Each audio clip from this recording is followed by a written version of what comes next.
Rahim. Assalamu alaikum 9th class. Hope you all are fine. Today we will start our chapter number 7 electrochemistry on page number 113. First of all, the definition of electrochemistry. Electrochemistry is the branch of chemistry that deals with the relationship between electricity and chemical reaction. के इस branch में हम electricity और chemical reactions के दरमियान जो relationship है उसको study करते हैं. It involves oxidation and reduction reactions which are also known as redox reaction. कि इसमें दो तरह के reactions होते हैं, oxidation reaction and reduction reactions, जिनको दोनों को हम collectively redox reaction भी कहते हैं. Redox reaction either takes place spontaneously and produce electricity, or electricity is used to derive non-spontaneous reactions. कि इसमें जो रेडॉक्स रिएक्शंस हैं ये दो तरह के हैं. एक स्पॉन्टेनियस रिएक्शंस जो खुद ब खुद होते हैं और उनसे इलेक्ट्रिसिटी प्रोड्यूस होती है, और दूसरे नॉन स्पॉन्टेनियस रिएक्शंस जो खुद नहीं हो सकते हैं बल्कि उनको उसके लिए इलेक्ट्रिसिटी रिक्वायर्ड होती है, इलेक्ट्रिसिटी के बगैर वो नहीं हो सकते हैं.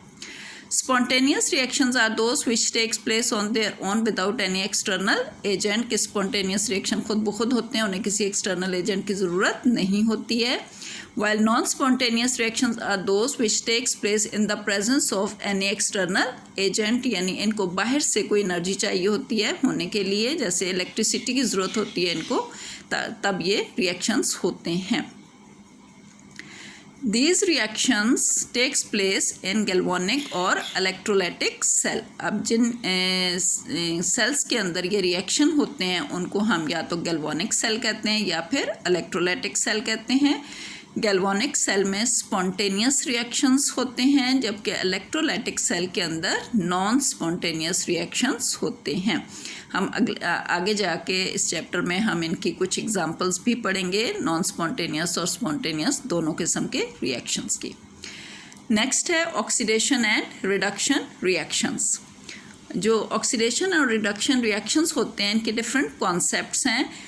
they have different concepts. One of the concept based upon the addition and removal of oxygen, कि ये ऑक्सीडेशन और रिडक्शन रिएक्शन जो है ये ऑक्सीजन के एडिशन और रिमूवल के ऊपर बेस करते हैं. सेकेंड इज एडिशन और removal of hydrogen during a chemical reaction. And the third concept based upon the loss और gain of electron by an atom और आयन. तो इस तरह तीन किस्म के ये रिएक्शंस होते हैं जिसमें ऑक्सीजन की एडिशन या उसकी जो रिमूवल है, एंड सेकेंड हाइड्रोजन का एडिशन या रिमूवल, और तीसरा है गेन या loss of electron during a chemical reaction. अब both this reactions takes place simultaneously in a chemical reaction. कि जब एक केमिकल रिएक्शन हो रहा होता है तो उसमें ऑक्सीडेशन और रिडक्शन जो रिएक्शंस हैं ये साथ साथ हो रहे होते हैं. कि एक तरफ ऑक्सीडेशन हो रही होती है तो साथ ही उसके रिडक्शन भी हो रही होती है. अगर हम इन तीनों को देखें तो इनकी जो समरी है यहाँ पे आप देखें, oxidation addition of oxygen, reduction removal of oxygen, oxidation removal of hydrogen, reduction addition of hydrogen, oxidation loss of electron, reduction gain of electron. तो अब हम इनका ये जो कॉन्सेप्ट्स हैं रिमूवल और गेन ऑफ इलेक्ट्रॉन और रिमूवल और गेन ऑफ हाइड्रोजन और ऑक्सीजन, इनकी एक अलग अलग एक एग्जांपल देखते हैं. First of all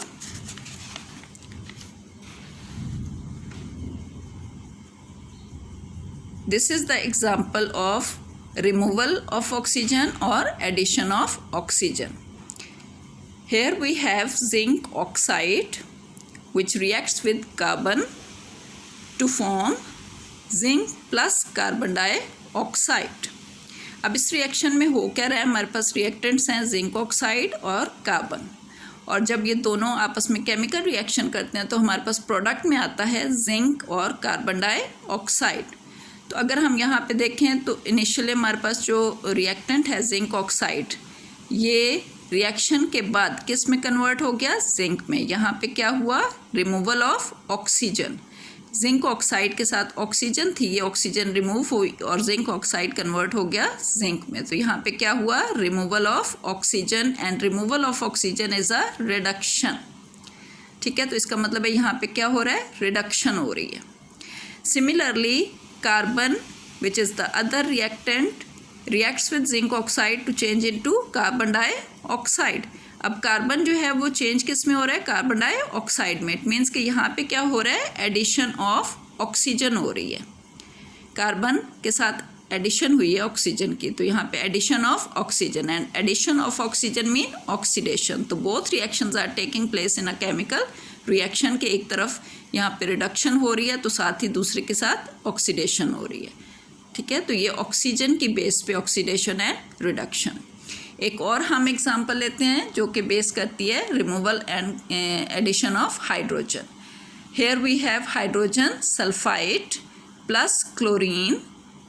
These two reactants when combined with each other react with each other gives sulfur plus hydrogen chloride। अब इस रिएक्शन में हाइड्रोजन सल्फाइड रिएक्शन के बाद प्रोडक्ट हमें दे रही है सल्फर। मीन्स यहाँ पे क्या हो रहा है, हाइड्रोजन सल्फाइड में रिमूवल ऑफ हाइड्रोजन, हाइड्रोजन इसमें से रिमूव हो रहा है। रिमूवल ऑफ हाइड्रोजन क्या है, oxidation. Mean this reaction is oxidation, oxidation is taking place hair.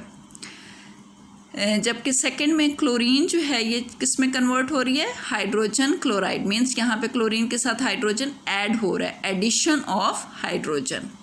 तो ये क्या रिएक्शन होगा, रिडक्शन। तो इट मीन्स के रिमूवल ऑफ हाइड्रोजन यानी oxidation and addition of hydrogen means reduction, both are taking place in a same chemical reaction. Similarly, we have some examples of gain or loss of electron. For example, in oxidation is loss of electron by an atom or ion. Here we have example of zinc. Zinc can lose 2 electrons and it can be converted into zinc ion. यहाँ पे electron lose हो रहे हैं तो यहाँ पे क्या हो रहा है, ऑक्सीडेशन हो रही है। Similarly ferrous ion, Fe+2 is a ferrous ion. Already iron में से 2 इलेक्ट्रॉन्स निकल चुके हैं, वो फेरस आयन है। अब ये फेरस आयन में से मज़ीद एक इलेक्ट्रॉन और रिमूव हो सकता है, लूज हो सकता है, जिससे ये चेंज हो जाता है फेरिक आयन Fe+3 में। तो यहाँ पे इन दोनों रिएक्शंस में क्या हो रहा है, loss of electron and it is a oxidation reaction. Second is reduction. Reduction is the gain of electron by an atom or ion. For example, यहाँ पे hydrogen ion can gain 2 electrons to change into hydrogen gas, hydrogen molecule or hydrogen gas. तो यहाँ पे क्या हो रहा है, addition of electron which is reduction. Similarly, chlorine molecule can gain 2 electron to change into chloride ions and this is also gain of electron, that's why it is called reduction. तो ये 3 concept हैं। एक और example जो हम loss और gain of electron की यहाँ पे देखेंगे कि जैसे मैंने अभी बताया कि oxidation and reduction both takes place in a same chemical reaction. Here we have example of sodium plus chlorine to change into sodium chloride. Sodium lose 1 electron, oxidation reaction, loss of electron is oxidation reaction. Sodium electron lose करता है और ये change हो जाता है sodium ion में, oxidation reaction है। Chlorine क्या कर रहा है, गेन ऑफ 1 इलेक्ट्रॉन, कि जो इलेक्ट्रॉन सोडियम ने लूज किया है वो क्लोरीन गेन कर रहा है। यहाँ पे क्या हो रहा है, रिडक्शन हो रही है, इससे क्या बन रहा है, क्लोराइड आयन। तो इट मीन्स कि both oxidation and reduction are taking place in the same chemical reactions. ये दोनों आयन्स बनेंगे और उस दोनों आयन्स जो हैं वो इलेक्ट्रोस्टैटिक फोर्स की वजह से कंपाउंड बना लेते हैं सोडियम क्लोराइड। तो इस तरह से जो हमारे इलेक्ट्रोकेमिस्ट्री के अंदर जो 2 तरह के रिएक्शंस होते हैं, ऑक्सीडेशन एंड रिडक्शन, इनके कॉन्सेप्ट्स भी हमने देख लिए हैं कि ये किस पे बेस करते हैं। ये 3 इनके कॉन्सेप्ट्स हैं जिनके ऊपर ये बेस करते हैं। Number 1 addition of oxygen and removal of oxygen, removal of hydrogen and addition of hydrogen, loss of electron और गेन ऑफ इलेक्ट्रॉन। और एक एग्जाम्पल भी हमने इनकी देख ली है, तो आप इसको अच्छे से खुद भी रीडिंग करिएगा। उम्मीद है कि आपको ये समझ आ जाएगा। Thank you so much.